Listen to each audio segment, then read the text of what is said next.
of the mental health that we're seeing on a day-to-day in our schools. This concept kind of came up through Mr. Brannigan and some of our clinical staff about how we can better support our parents in the district. And so this is our second Family Strong event. The first one, we kind of did a resource table, and we heard the parents that they were looking for more strategies when dealing with their children around mental health and the conversations. And so this specific Parent Strong event is attached to that. So it's about parenting strategies, about how to talk to our students about self-harm and suicidal ideation. So we brought in Jim McCauley, who's a state leader for the Riverside Trauma Center in MindWise Innovations. He's done several of our professional developments through the course of this year and specific to this topic. So in terms of what we're doing for the state and what we're doing now in Middleborough Public Schools, there's nobody better to kind of bring in and have this conversation. So for those of you who are at home watching this via live stream, you can ask questions in the chat. And we have Caitlin McSweeney, who's also been a huge part of setting up these events, monitoring those, and we'll be able to ask Jim as we kind of go through. And then at the end of this, anybody in the audience who has questions can feel free to kind of ask. So without further ado, here is Jim McCauley. Thank you so much, and thank you for the invitation tonight. I mean, here we are. It's a beautiful spring night, and here we are inside talking about suicide.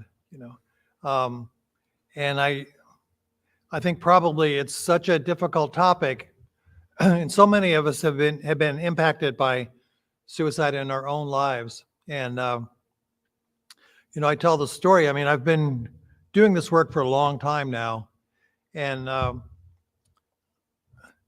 at the Trauma Center, Riverside Trauma Center, we're funded by the Department of Public Health and the Department of Mental Health to provide what's called critical incident response. So something bad happens in a school or workplace or community, we go in and provide mental health support. So we do large scale events, hurricanes, tornadoes. We've sent staff down to Florida after hurricanes down there, and we had staff who were active after Katrina in New Orleans. I went to the Philippines after the tsunami there about 7 years ago. So we do those large scale events, Boston Marathon bombings. We were quite involved at the state level. So we do those large scale events to support people after a traumatic event. But probably 70 to 80% of our responses are after a sudden unexpected death in a school, workplace, or community. And oftentimes that death is a suicide death. And so, and I think, those of you who have been touched by suicide in your own lives, somebody that's died by suicide. Just what unimaginable pain that is. And for that reason, we've become very passionate about suicide prevention at the Riverside Trauma Center. So we do a lot of trainings for school teachers, staff, counselors, mental health clinicians throughout the state and region. Is trying to just make a dent, at the very least, and supporting people who have experienced a suicide loss in their own lives, as well as trying to intervene and making sure that people who are thinking about suicide, contemplating suicide, that they know that they can go and get the right kind of support, whether that's at the school or whether it's in their local community with a therapist. So that's some of the background. And, I think that mostly I'm going to talk a little bit. I only have about, I think maybe 7 or 8 slides that I want to show you. And then I'm hoping that we can have more of a conversation and I can answer your questions. But most everything, and I know we're here tonight primarily to talk about sort of young people, your children, kids that who you're worried about, and they may be at risk. And I think that, we'll focus primarily on youth, but almost everything that I'm saying is also relevant for adults that you know in your own life. So you may have friends, you may have family members, colleagues, work colleagues who are struggling themselves. And we want you to know how to be able to support them as well and help them get through a hard time. And I think that the majority of people who are thinking about suicide, we can help them. We can help them and get through that suicidal crisis. So I think that's a really important message. There's a lot of myths about suicide, which I'm going to sort of, I hope debunk some of those. But I think sometimes people say, well, if somebody's thinking about suicide, there's really nothing that you can do to talk them out of it. Well, that's absolutely not true. The majority of people that are thinking about suicide, will get through it. They'll get through it with the right support. They'll get through it because they have people who care about them in their lives. And even if they've made an attempt, the majority of people who have made a suicide attempt and have lived, 90% of them will go on to die by some other means other than suicide. So I think I want to make sure that despite how hard this topic is to talk about, that we stay somewhat optimistic about people that are struggling and how we can support them. And I think most of you who are parents are very well aware of how much more kids have been struggling these last couple of years. And I think these statistics are really sobering. And I've talked with Kevin and a number of the staff here over the last 2 years about just how many more kids are coming forward because they're hurting. And one of the things that we saw before is that about 30% of kids, when you looked at the youth risk behavior surveys, and they're done across Massachusetts, they're done nationally, about 30% of kids say that they stopped doing their usual activities that they used to enjoy. And that's an early sign of depression. So sort of kids that they're saying, well, I used to like, being involved in the theater, or I used to like being involved in soccer, and they don't want to do it anymore. Oftentimes that's an early sign of depression. Before COVID, 18% of kids would tell you that they had seriously thought about suicide. High school kids would say, yes, I've seriously thought about suicide. And about 7% report making an attempt. Now, you have a high school of 1,000 kids, right? So that's 70 kids every year in a high school who have made a suicide attempt. Now, that's a self-report of an attempt. When you look at the percentage of kids who require medical attention for a suicide attempt, it's right around 2 to 3%.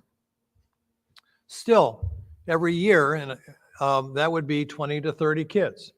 Yeah, so that's before COVID, and now the numbers are continuing to go up. Now 44% of kids are saying that they're depressed, feeling depressed and hopeless. And about 20% saying that they've seriously thought about suicide. And 10% saying that they've made an attempt. So these numbers are definitely on the rise. So, we have to be, I think, more vigilant in trying to get more support to kids than historically we have. And I think one of the things that I think that there's been a lot of attention recently to this issue on the national level, news programs, even almost every school that we've been involved in, they're doing more. They're trying to hire more school counselors, trying to support kids more. And I think that's something that we really are encouraging schools to do. There's been a 51% increase in the number of girls going to the emergency room for a suicide attempt in the last 2 years. Now, that's a staggering number, right? And so we've definitely got our work cut out for us, all of us who are involved in suicide prevention. before we talk about your kids and how you can support them, I want to make sure that some of the things that about suicide that we know, I want to make sure that you know about them. And if you're going to have honest conversations with your kids or colleagues about this, we want to make sure that you have a pretty good sense of some of what we know about suicide in general, because there are a lot of myths. Oftentimes what you see in the newspaper, you see on TV, is stories about with a single narrative, that someone died by suicide because they lost their job, or someone died by suicide because of a breakup, or someone died by suicide because they were bullied. And those are all factors, but I think one thing that I would want you to leave here tonight knowing is that suicide is always complicated. There's always a number of factors involved, and we'll sort of, whoop, no. We'll talk about some of those things, but that's kind of irritating. But I think one of the things that I will talk about, and we'll talk about this issue of sort of why people think about suicide, is that it's an attempt to solve the problem of intense pain and hopelessness. So, and it's that combination. So people often tell us, I don't really want to die. I just want to kill the pain. I just need to escape how much pain I'm in. But here's the thing, and this is particularly true, I think, when we're talking about young people versus adults. The factor of hopelessness. If you are in a lot of pain, whether it's physical pain or mental pain, and you think it's going to go away, you're not going to think about suicide. And as an adult, if you think, well, it's not going to go away right away, but it'll go away maybe in 3 months, maybe in a year, maybe 2 years, but I'm pretty optimistic that eventually it's going to go away, then you're not going to think about suicide. But the problem is, that young person now, they don't have that prefrontal cortex that's developed yet in their brain. They're much more impulsive. They don't have that life experience that we have as adults. And for them, the time frame for hopelessness is much shorter. For them, it could be 2 weeks or 2 months. And so that's why we often see more activity around suicide attempts with young people, and why we see much more hopelessness in them. And one of the things as adults, as parents, that we can't do is we can't just say, oh, don't worry, it's going to get better. Oh, I know you had a breakup, but a year from now, you won't even remember who she is or who he is. That's not going to help with their hopelessness. And we'll talk about how we can support them through that. One of the things that we always see when we're talking about suicide is an underlying vulnerability. So that can be a range of things. It can be a mental illness, can be depression, it can be anxiety. I think for too long, those of us in the mental health field underestimated the role of anxiety in suicide, particularly panic attacks. It can be substance abuse. It can be kids that are struggling with sexual identity, sexual gender issues. And primarily, it can be kids with a trauma history, whether that's some kind of abuse or physical abuse or neglect, or some other kind of traumatic event that happens to them. So those are some of the underlying vulnerabilities. And then what you have is you have that stressful event. That's next. And that's what people think about, but then what happens after that is that you have this period of of anywhere from 5 to 20 minutes, where oftentimes, if we're not intervening and supporting that student, they get into this very dark place and start to think about suicide. So we want to make sure that we're getting to them pretty early and that we're addressing those underlying vulnerabilities. That's really sort of one of the key things that we need to do. And again, I was talking about young people and just that immature brain and how that really complicates things for us. And I said, one of the things that I said is that, we need a majority of people who make a suicide attempt or who die by suicide have not seen a counselor. And so what they have seen are their friends and their colleagues and their family members. And so, that's how we need to intervene. So we really see this through much more of a public health lens. And I'm going to talk a bit about this issue that social connections really is one of the key things that we need to pay attention to. A number one factor against suicide is social connections, feeling like you belong.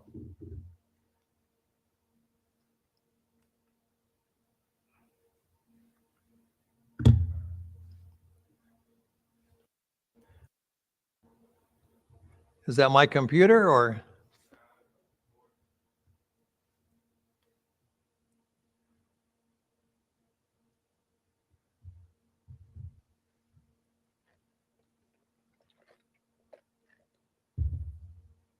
Well, I've done this talk so many, you think I do it without my slides, but I did want them for you. You often hear people say when someone makes a suicide attempt or dies by suicide that they're being selfish. And again, nothing could be further from the truth. We have this theme that we often hear from people that are thinking about suicide is that they feel like a burden. They feel like a burden to their family, to their friends, and it's distorted perception, but they have this sense that if they were out of the picture, their family and friends would be better off. So they often, kids, and this is true oftentimes for what we see this a lot with high school boys that will say, I got suspended from school. This is the third time, or I got arrested for drunk driving, or whatever it is. And basically what they end up saying is, I'm really ruining my family's life. I'm such a screw up. My family would be better off if I were dead. And so that theme of burdensomeness is something that we see quite often. That we see is oftentimes this sense of feeling disconnected from other people. That disconnection oftentimes is surprising to us because to us, these kids look like they're involved in activities. It looks like they have friends, but they may feel like they're an imposter. Like if people knew who I really was, what I was really like, they wouldn't want anything to do with me. So that social connections piece is huge.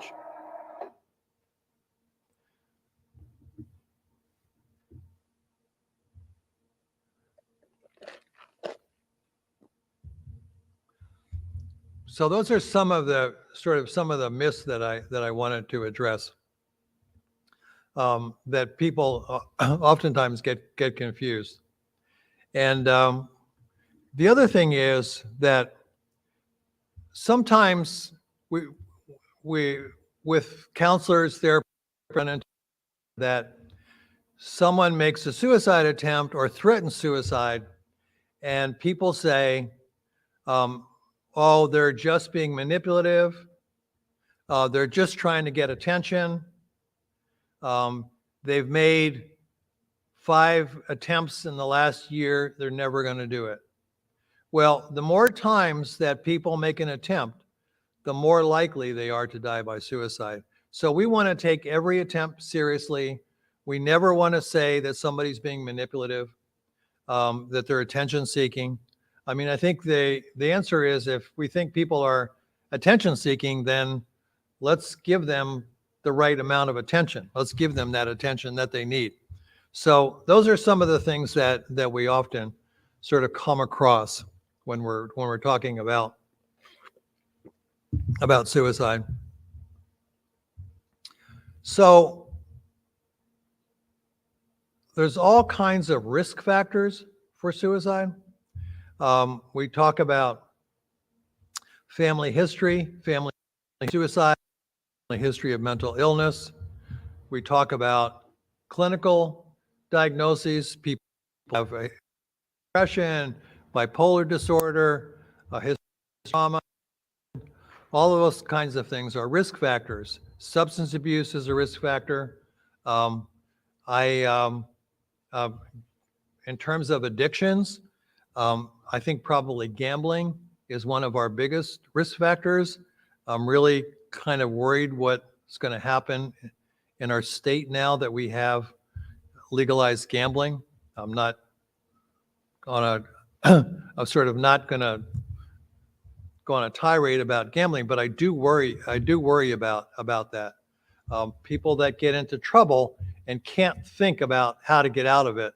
And so, you're addicted to gambling, and you lose your house, you lose your job, you're in that hole and you can't see any way out. One of the themes that we hear oftentimes with people who are in a suicidal crisis is they feel trapped. And they talk about that. They use that word often. I feel trapped. There's no way out of this.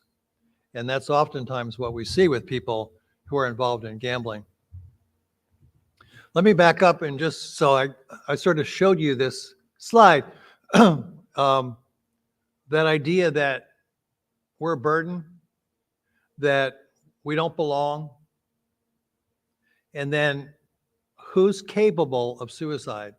Because think about it for a minute. We all have this incredible self-preservation instinct, right? I mean, this is millions of years old. It's really hard to think about crossing that threshold and killing yourself. Who can do that? Well, we know that some populations who can do that because they've had more exposure to pain and suffering, physical pain, and also emotional pain. So that's why I mentioned people that have a history of trauma.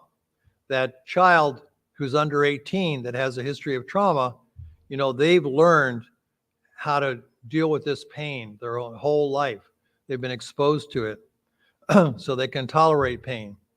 I'm a veteran, and I work with a lot of veterans, and people are very worried about active duty and veteran suicide deaths.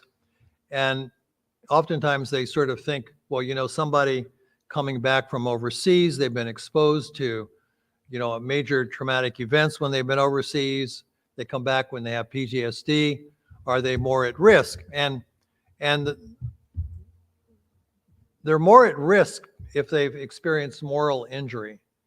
If they've seen something, been involved with something that they feel goes against their own ethical core, that's when they become more of a risk. But they have that acquired capability to sort of tolerate pain. Those of us that still watch football, how many times have you heard about a retired NFL player who's died by suicide?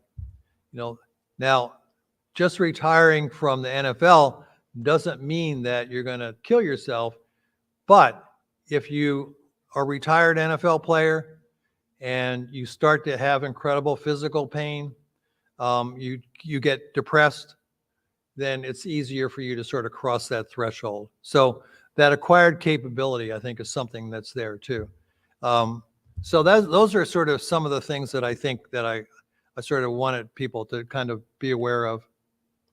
And these are the risk factors that I was talking about. Um, the psychosocial factors, that's the breakup, that's losing your job. That's what people often associate of getting, getting suspended from school. That's what people think is the reason, and it's certainly a factor, but it's not the only one. Access to means, and this is something that we struggle with all the time, because the number one way that we can prevent a suicide death is to get the means of suicide out of the house, out of their possession. So that means if somebody has a stash of pills, we get that stash of pills out of the house. Somebody has a gun in their house, we get that gun out of the house during the suicidal crisis. Now, again, this is not about gun control. What I'm saying is that, if you have guns in your house and someone in your family is thinking about suicide, they're really struggling, we want to get those guns out of the house until they're feeling better. Now, with the veterans, I've had veterans say to me, you take away my gun, you might as well cut off my right arm. So we have a conversation, who would you trust with your guns to get them out of the house during, until you start to feel better? And oftentimes they'll say, well, one of my Army buddies, or they'll say, well, my brother-in-law, he and I hunt together, I would trust him to hold my guns. If you can, anything that we can do to slow people down, overdoses, bubble packaging, even that slows people down. Anything that we can do to slow people down is going to be helpful. Lock boxes, even, trigger locks, all of those kinds of things certainly are more helpful. But about 54% of all suicide deaths in the US are by guns. So getting that gun out of the house during that crisis, I think, is something that we want to do. And people always say, well, if you get the gun out of the house, or you get the stash of pills out of the house, they'll just find another way. But they don't. People don't do that. People who are in a suicidal crisis have this tunnel vision. They can't think of any way out of their problems. They lose their problem-solving ability. But it also looks like they lose their ability to sort of think about other ways that they might think about dying. So it's a very effective strategy to get the access to means out of the house. And we sort of run into obstacles all the time that people don't believe that, but it's absolutely, the research is striking about access to means, getting that out of the house when people are struggling. Cognitive style, I think that that's something that I talk a lot about with faculty and with the school counselors. So kids that are struggling, kids that have sort of that black and white thinking, it's either everything is either going to go great or it's going to be terrible. Kids who are on the spectrum, that's also kids that sort of have that rigidity of thinking. We sort of worry about them. And then the biggest concern I have are kids who are perfectionists. The kids who get a 94 on a quiz and act like they failed, those kids are certainly are worrisome, and we want to make sure that we're addressing that as well. And then just one factor I wanted to mention is exposure to suicide. So you hear a lot about suicide contagion, and that's a concern for that 15 to 24-year-old age group. We've seen a number of schools, a number of colleges where there's been a cluster of suicide deaths. Again, oftentimes it's not the good friends. I think oftentimes people think, people are making a pact and they're going to kill themselves because they miss their friend. But it's kids who are already vulnerable. They've been thinking about suicide before. They've been struggling before, and they see or hear of someone who looks similar to them in some way who's died by suicide. And now it becomes more of an option. So more than likely, those kids that are more at risk now didn't even know the student who died. Maybe they were in a class together, or maybe they played sports together when they were, in 5th grade, but they're not friends. But they just sort of see that this is something, and oftentimes they see the attention, being glorified, the student who died being glorified in their death. And so that's something that we always want to make sure that we're balancing, that commemoration activities when a student dies by suicide. We don't want to ignore it. We don't want it, but we want to make sure that we're not glorifying it either. And demographic factors, just very quickly. Oftentimes when you ask people, what is the demographic group that has the highest rate of suicide? Majority of people will say teenagers, but that's not accurate. The two groups that are at the highest risk are middle-aged white men and elderly white men. And the elderly white men is an interesting group. They basically, they're not dying. They just feel like they're a burden. That burdensome issue that I talked about before. And the middle-aged men are feeling like they're a burden to their family. They're not supporting their family in the way that they should be. They're struggling. They feel like they're a failure as a parent, a failure as a spouse, oftentimes. So, those are the two largest demographic groups for thinking about suicide. Now, we talked about risk factors, and what about protective factors?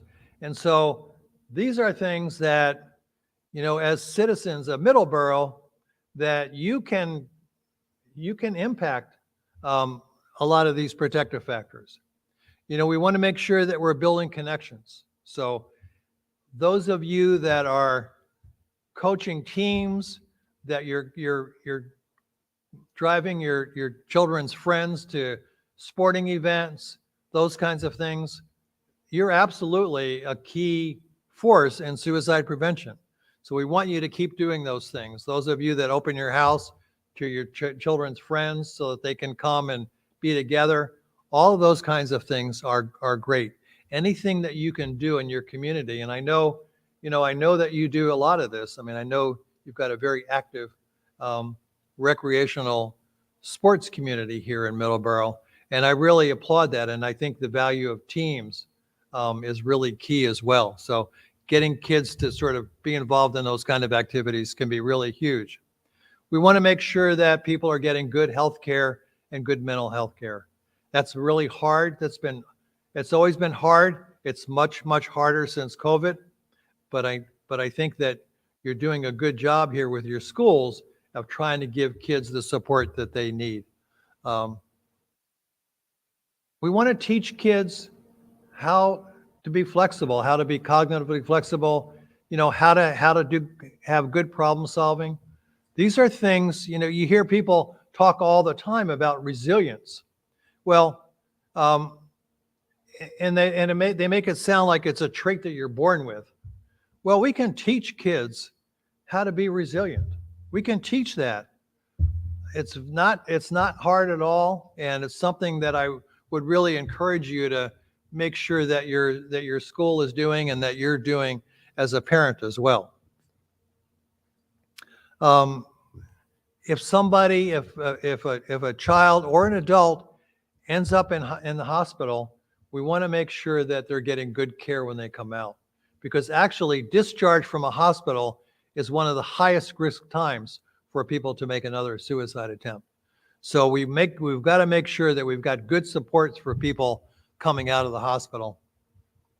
And then we want to make sure that that we're having conversations with kids, but also adults, about reasons for living. What's important in your life? What do you enjoy doing? What do you what are some of the reasons that you would want to stay alive if you were really depressed and thinking about suicide? And that conversation is important with adults. It's even more important with teenagers, the research tells us. So making sure that we're having conversations about what motivates our kids, and what do they how do they see themselves helping other people, for example. And remember burdensomeness, right? Well, what's the antidote to burdensomeness? It's helping other people. Anything that we're doing, any activities that your kids are involved in, if they're volunteering at a soup kitchen or volunteering for Habitats for Humanity, they're involved as a big brother, a big sister, they're mentoring, they're in high school and they're mentoring kids in the 4th and 5th grade. All of those kinds of things are really key, and I think are the antidote to burdensomeness.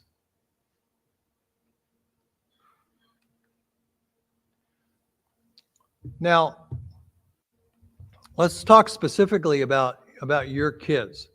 And I would say, with some of you, I would say, go home tonight, or maybe not tonight, but maybe tomorrow, and just say, I went to this conversation last night about, supporting kids who are struggling. And here's some of the things that this guy said. And I'm just sort of curious what you think.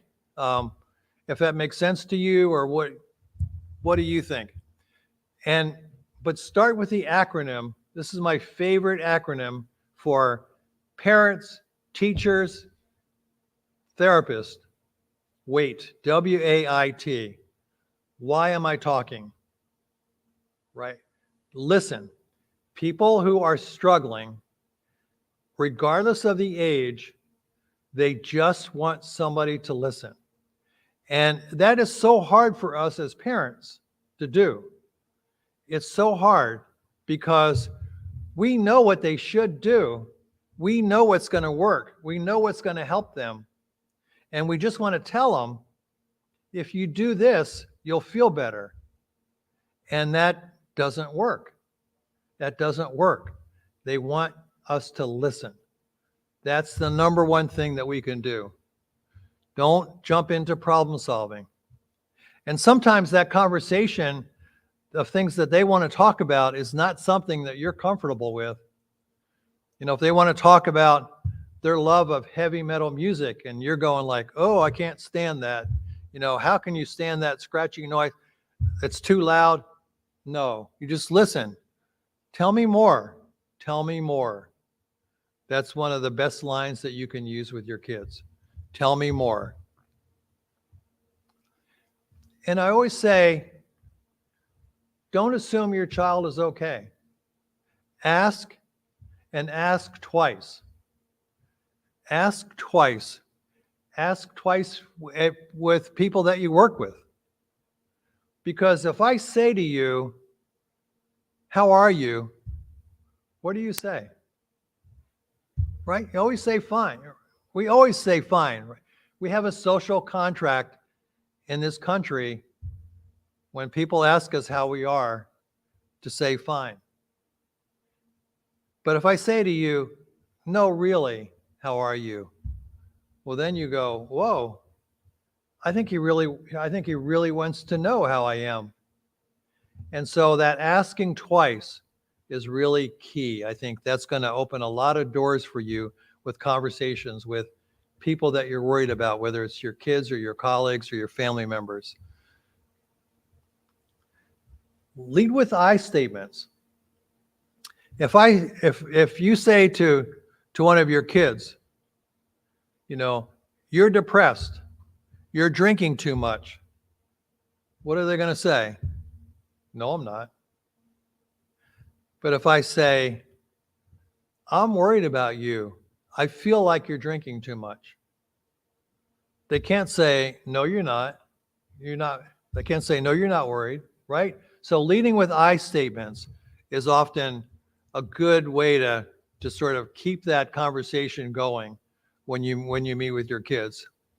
And then the right time and the right place. we want to have conversations when it's convenient for us.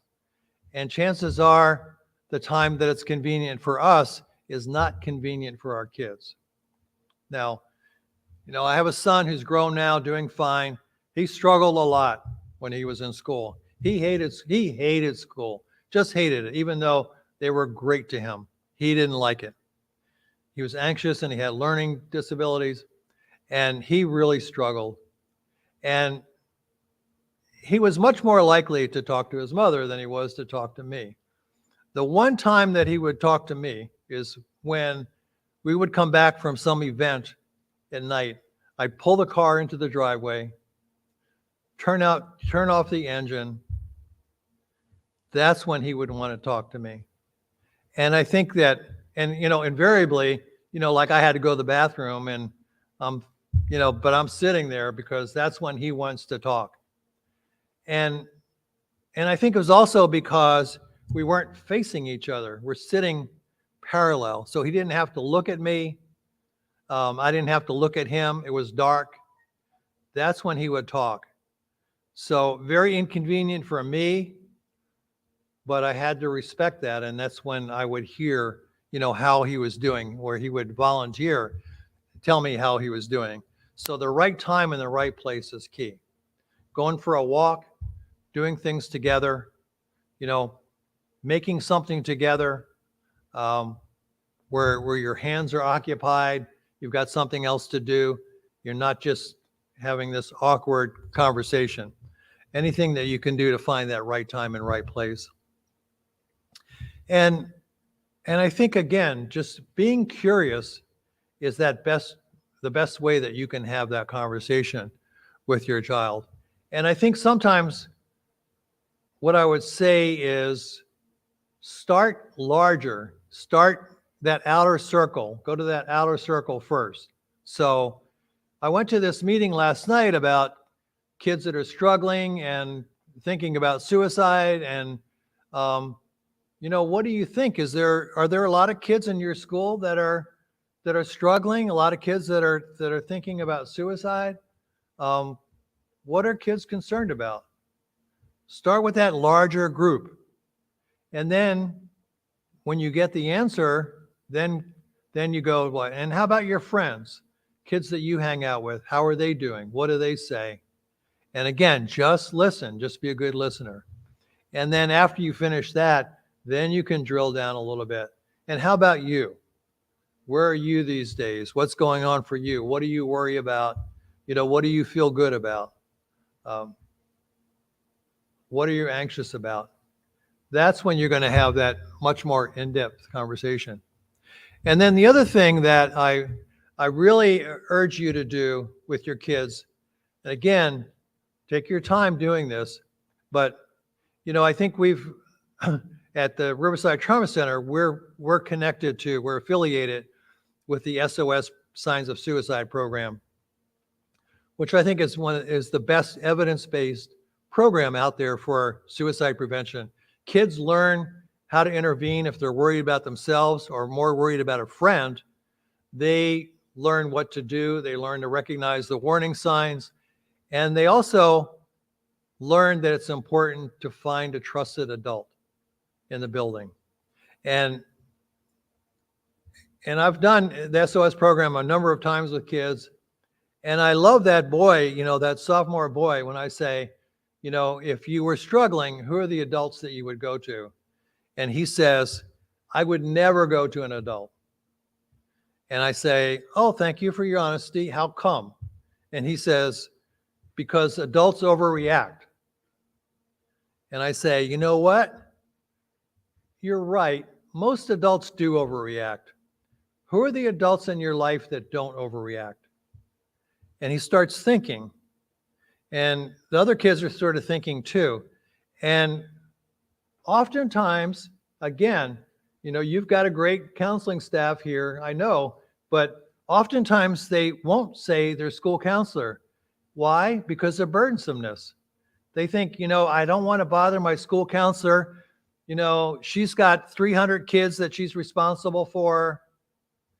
Well, who would you go to? And they say, well, I think I would go to Mrs. Smith, my math teacher, I feel like she gets me, and I feel like she wouldn't overreact. Okay, great. So now we've got Mrs. Smith as one of your trusted adults. And how about outside of school? After school hours, weekends, vacations, who would you go to?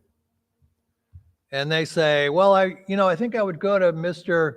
Brown, my traveling basketball coach. I feel like he listens to kids, and he's sort of talked a lot about when he was a kid struggling and how much sports meant to him.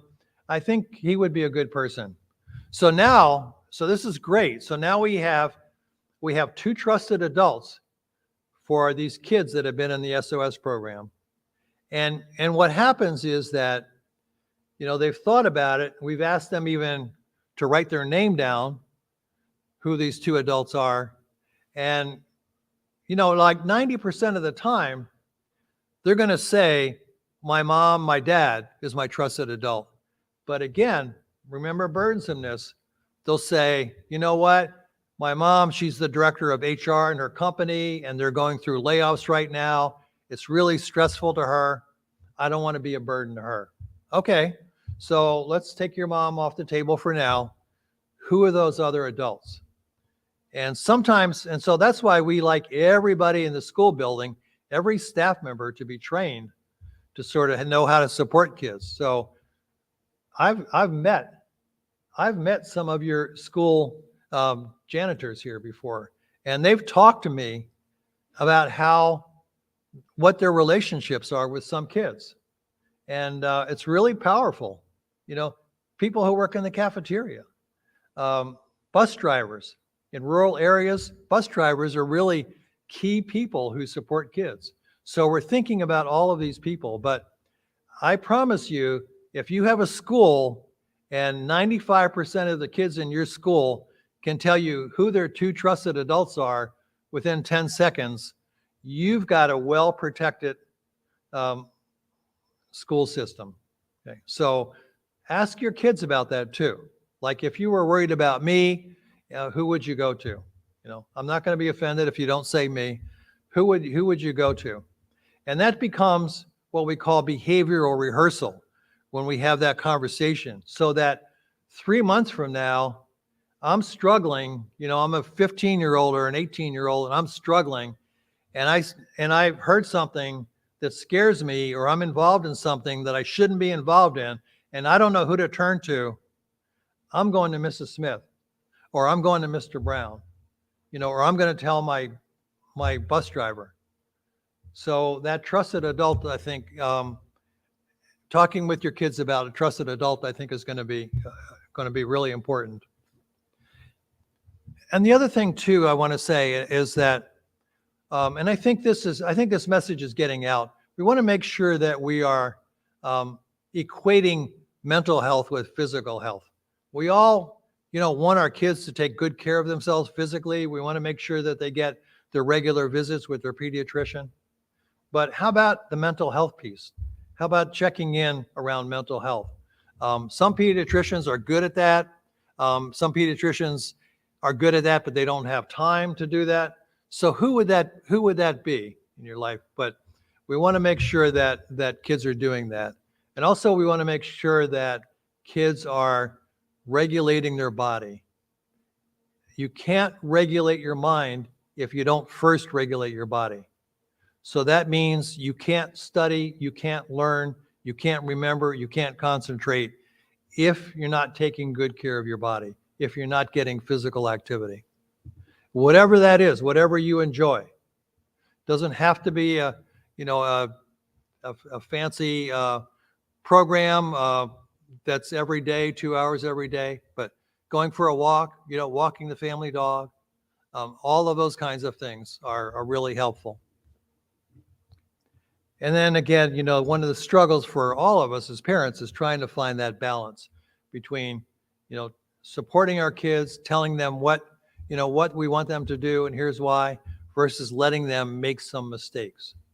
You hear people talk about helicopter parents, and there's been some sort of other terms that are even more dramatic, but that idea that, when kids have problems, parents are sweeping in and rescuing their kids and not letting them learn any problem solving skills. So we want to make sure about that. And then the last thing that sort of how you can support your child that I want you to be aware of is just what are the local resources that you have. Do you have a good relationship with your child's school counselor, for example? Some of the administrative people, some of the administrators here in the building really function as a great support for kids.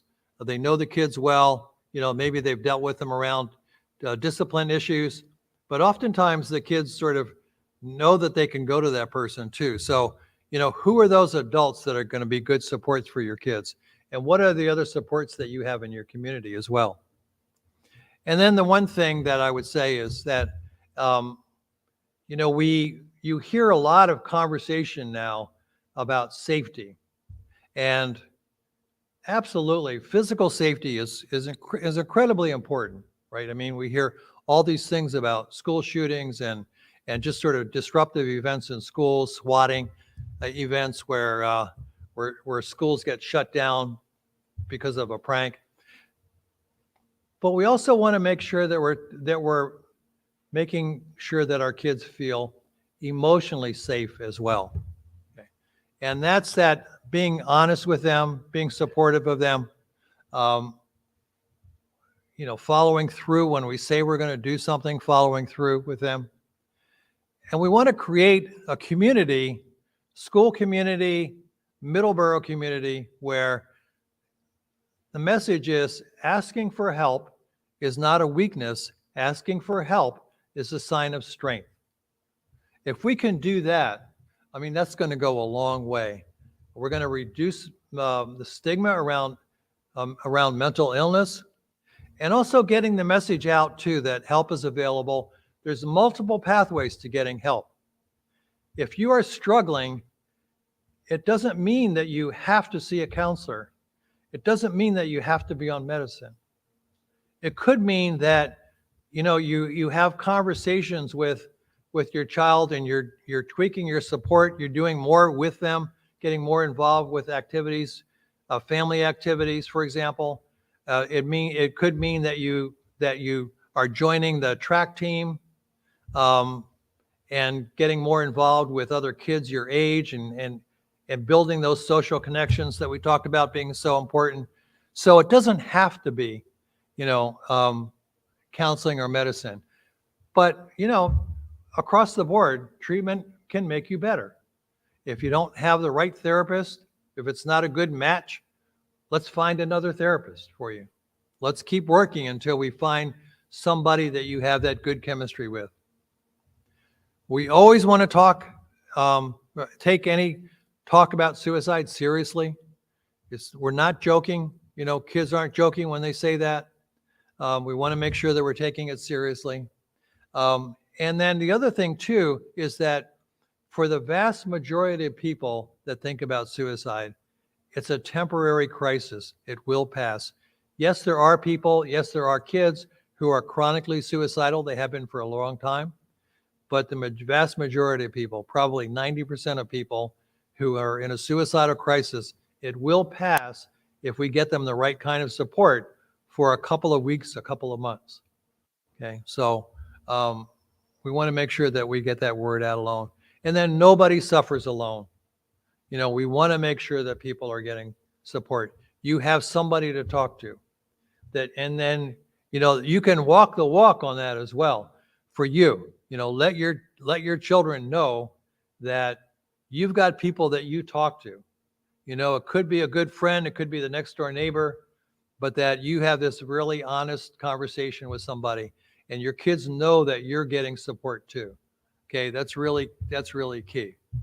And then I talked about before this idea of sort of hopelessness. And one of the things that we have to do with our kids is find ways to build authentic hope. So remember I said before, your child has a bad breakup. They think they're never going to be in love again. Now we know in 2-3 weeks, right, that's probably, they're going to be okay. But in that moment, we can't minimize the pain that they're in. We have to acknowledge it. We have to support them, and we have to say, you know what, this is painful. This is going to be hard, but I'm going to be by your side and we will get through this. We have other people who will help you get through this hard time if we're talking about a suicidal crisis. We have a team. We've got people here at the school that are going to support you. We've got our family, we've got extended family, they're going to support you. You've got your pastor at church, the youth minister, whatever it is, who are your outside resources? Let's build a support network around your child while they're in this crisis, and everybody is supporting them and making sure that they're getting what they need. So those are some of the sort of the things that I wanted to mention. I think just so you probably have heard this, but the Suicide Prevention Lifeline used to be regular phone number. It was 1-800-273-TALK. And in July, they changed over, and now it's just 988. I didn't even change it on this slide yet. It's just 988. And that simple thing of going from, regular phone number to 988 has increased the number of calls to the hotline over 4 times. There's been over a 400% increase just since July. Because again, when we are struggling, when we are anxious, we forget what we're supposed to do. So we don't remember phone numbers. So that simple act has been really powerful. If kids like to text, so using the text line for kids, I think is going to be effective. If your kids are struggling with sexual identity, sexual gender issues, the Trevor Project is probably one of the most prominent resources that you have. If you've had a suicide loss in your own family, and you want to figure out how to talk to your kids about that, the Dougie Center is a great resource, as is the Alliance of Hope.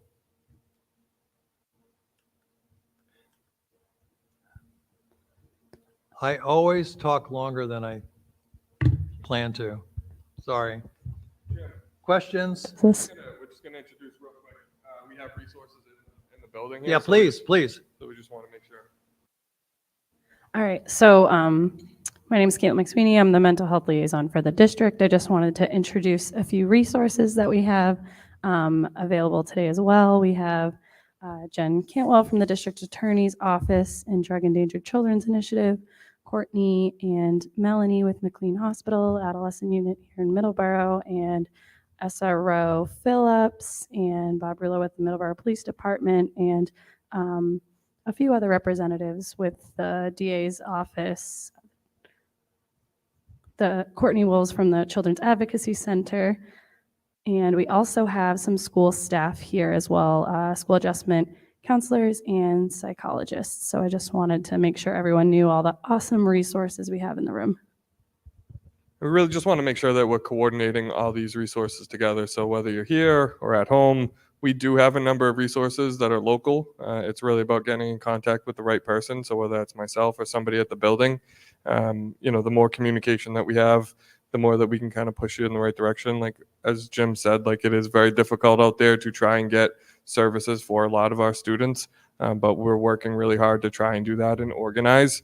And the more that we're collaborating with each other, including with the MAC, Middleborough Assistant Coalition, that we've kind of taken over and started to run, communicating with a lot of the area agencies so that we can provide better services, so that we're not working in isolation, has become a large goal of mine and something as the district is really trying to focus on. So the services are there. It's just about finding them and coordinating. So anything that we can do to help, please feel free. We have some questions too that kind of came from online in the live stream, so we can kick that off. And I just want to, I think, emphasize what you've been saying about school support too, because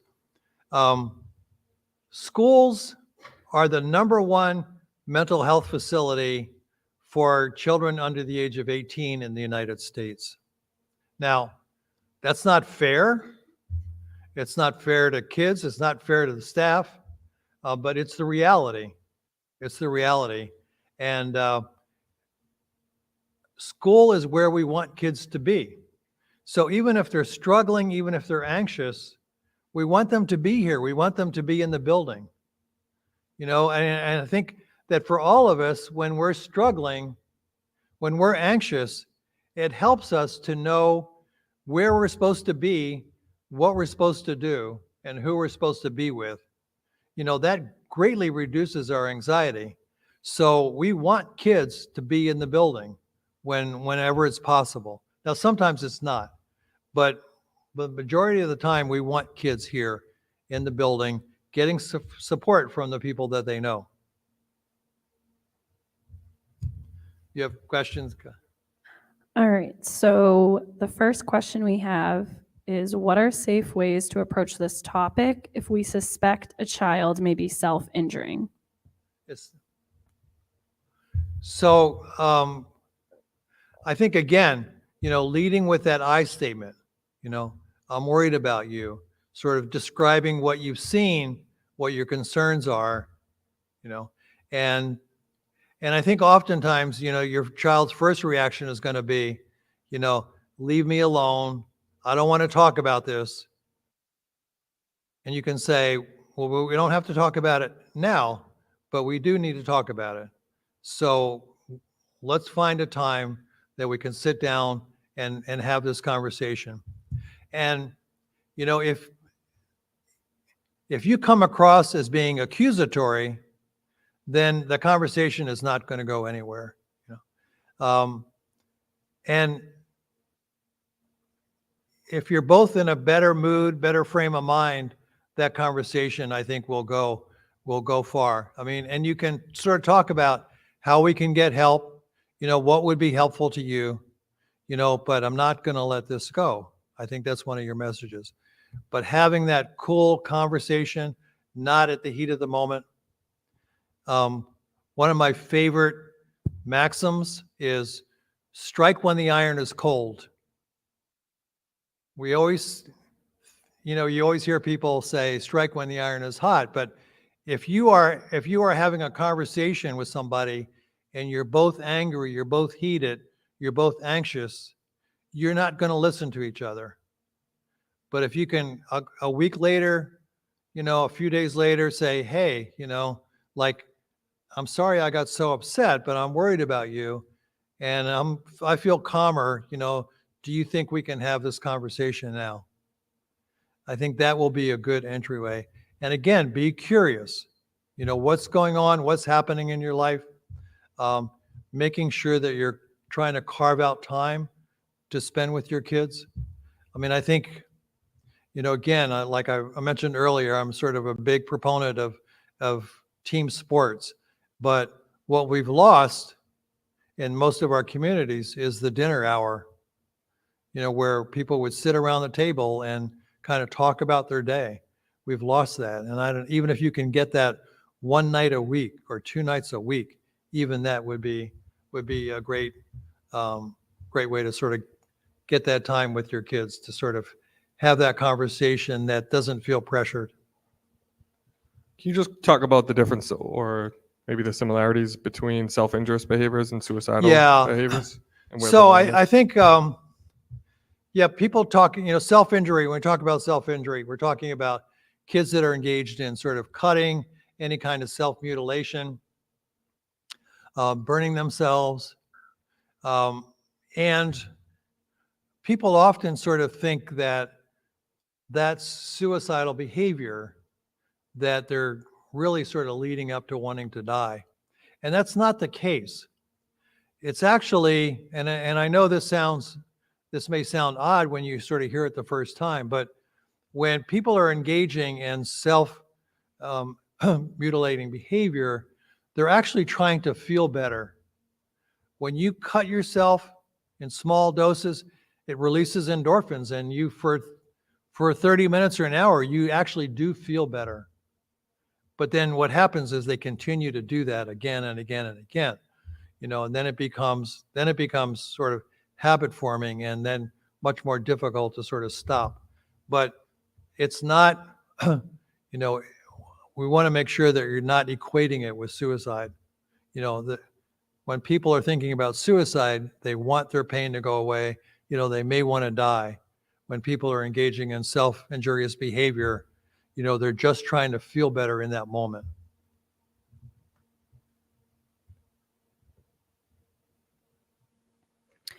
Another question is, what about special needs children? What are ways to help? What's the last part? What are ways to help? What are ways And- to help? Yep. So I think oftentimes that, and I, mentioned my own son, special needs kids, they feel really different. They feel less than.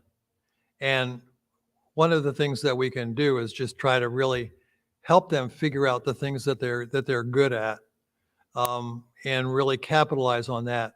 And then find, and again, we're going to have to be more creative, but I think finding ways to make sure that they have their own support network, that they have those social connections, whatever it takes to get those social connections, groups that they belong to.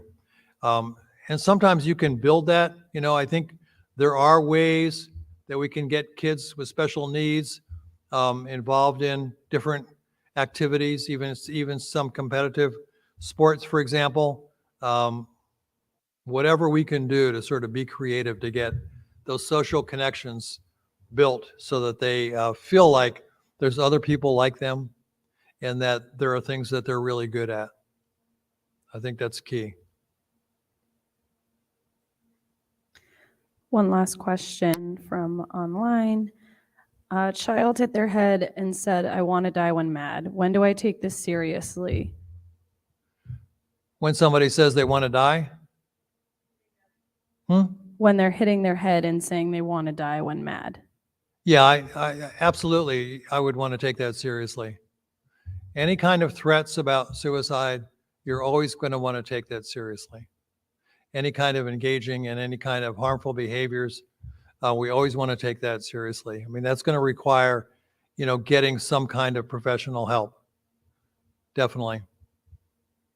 You can start with child. They may have ideas, and you also want to compare what's happening in school versus what's happening at home too. And that may give you some clues about the best way that you can support your child. But that kind of behavior, absolutely, you do want to take it. You want to take it seriously.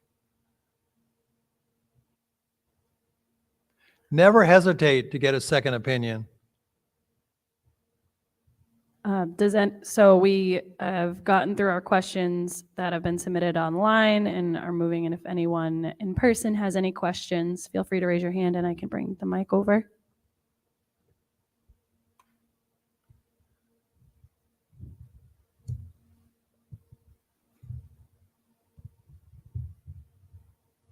So, how do you balance being somebody's safe person and being the person who also has to do something that especially a child may not want to do? So you're their safe person, they're coming to you to share something, and it's more than you can handle, and you have to feel like you're betraying their confidence almost by reaching out to somebody else. What's the best way to kind of handle that? So I think the first thing, that's a great question. I think the first thing is you want to be transparent. You want to say, I want to be one of the safe people in your life, but there are limits to my ability to support you in a safe way. And, there are going to be times when this is going to be over my skill set, and we're going to need to find somebody else to sort of help us. And then the second piece, that I would say is you want to be collaborative.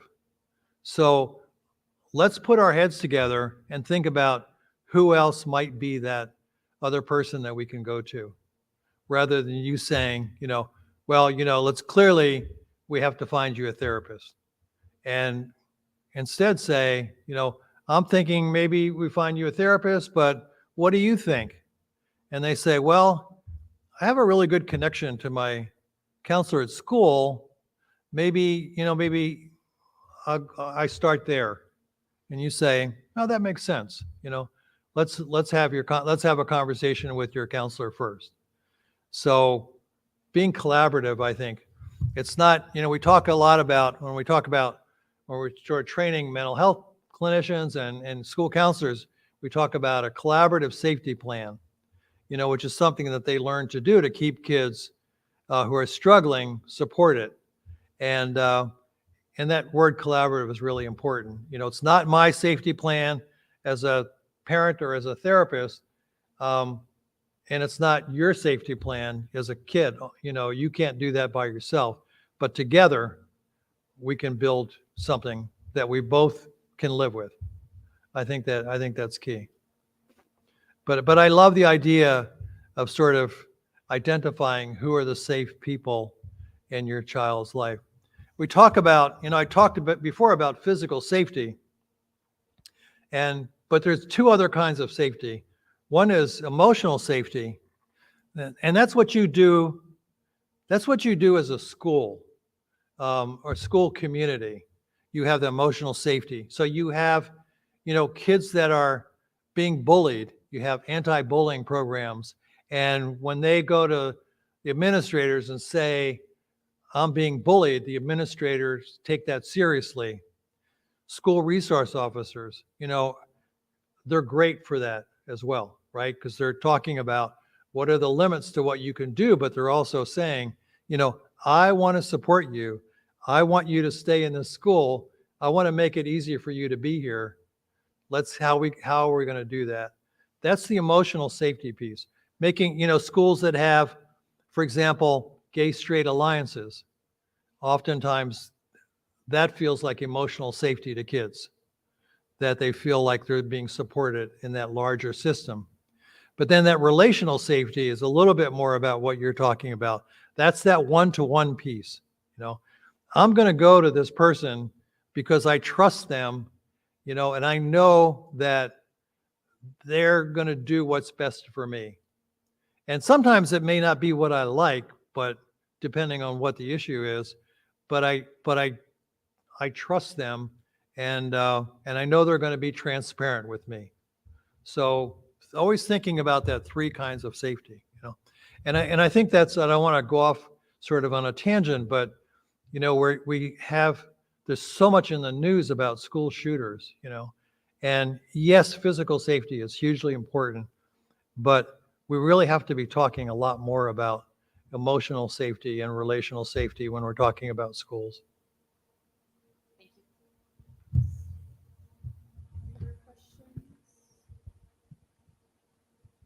Or other questions, or if anyone wants to add anything from any of our resource folks.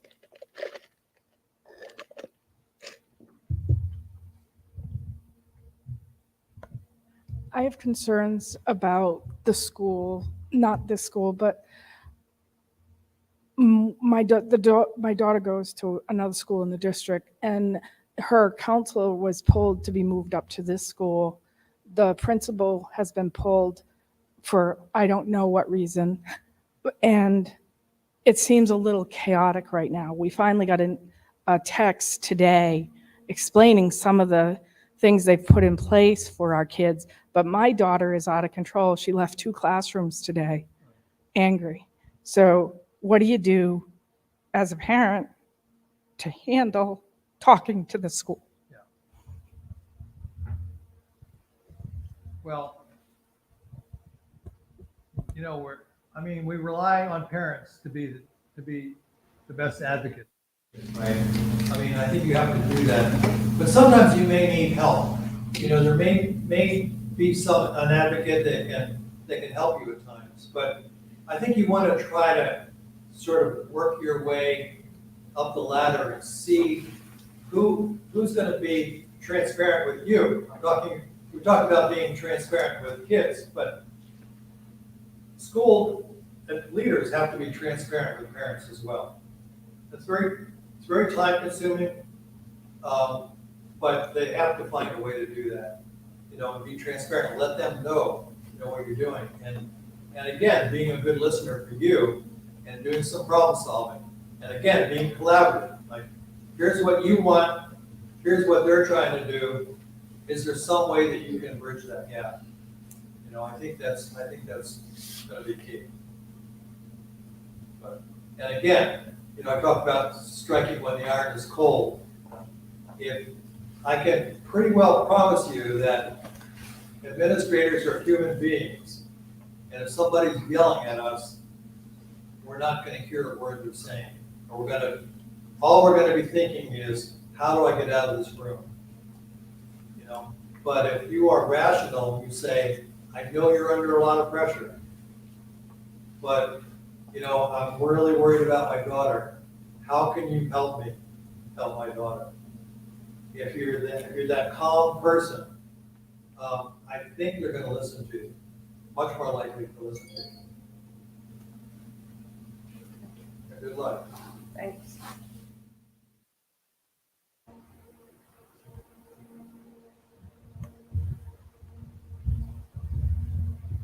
I have a question about children with issues like this, and what sort of statistics, or what do we know about how much this is family related, or if it's hereditary, or If it's, family related, or if it's hereditary? I think the answer is D, all of the above. Sometimes it's hereditary. There are certain kinds of depression. I think there's certain kinds of anxiety that are probably genetic. But again, and I think that's the reason that you need to know that is to sort of know what's going to be the best treatment option for you. If it's genetic, then maybe that's one of the times you have to consider medication, for example. If it's family, if you're all involved in going to family counseling, you're trying different things, trying to brainstorm, getting support, getting that second opinion. And I often say to families and also to individuals, don't just go and try to find a therapist. Get a consultation. Find a therapist and get a consultation. Say, here's what's going on. What do you think would be helpful? No commitment. And then at the end of the hour, you say thank you. And you walk out. And then you go home and you think about what they've said. But just going and signing up, to see somebody, well, we're going to meet for 10 weeks or 20 weeks or whatever. I would ask for the consultation first. I think that works. Well, it works. And sometimes there's other people too that are helpers. There may be somebody here that your child trusts. And so sitting down with them, hearing what they have to say, it's going to be a good program. Sometimes it is going to be your pediatrician, or that nurse practitioner in the pediatrician's office who really has a good relationship with your child. They're going to open up, tell them what's going on. My dad's too hard on me about this. My mom keeps bugging me about this. I need them to back off. Here's how they can help me without being in my face all the time. Find those helpers that your kids trust. I think ask them who they would want that consultation from.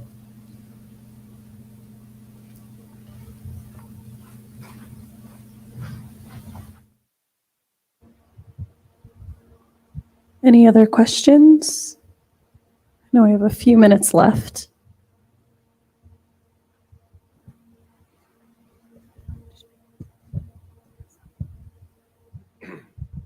All right. Well, thank you very much, Jim, for coming back again. maybe we'll see you. I think this is like the 5th time you've been near this district. So we appreciate your time and expertise. If anybody does have any questions beyond this night, they can submit them to myself or Caitlin, or this will be posted online under the YouTube channel. So we'll be able to answer questions ongoing from there as well. I have direct contact with Jim. So if somebody goes home and wants a question answered later on, you feel free to reach out and we'll get those answers and resources the best we can moving forward. So we appreciate it again, Jim. Thank you. I really give you a lot of credit for coming out tonight. It's not easy to sort of get out, after work and after school hours and like I said, on such a nice night too. I really give you a lot of credit for coming out. So thank you. I hope you found a few things tonight that are going to be helpful to you going forward. Thank you, Joe.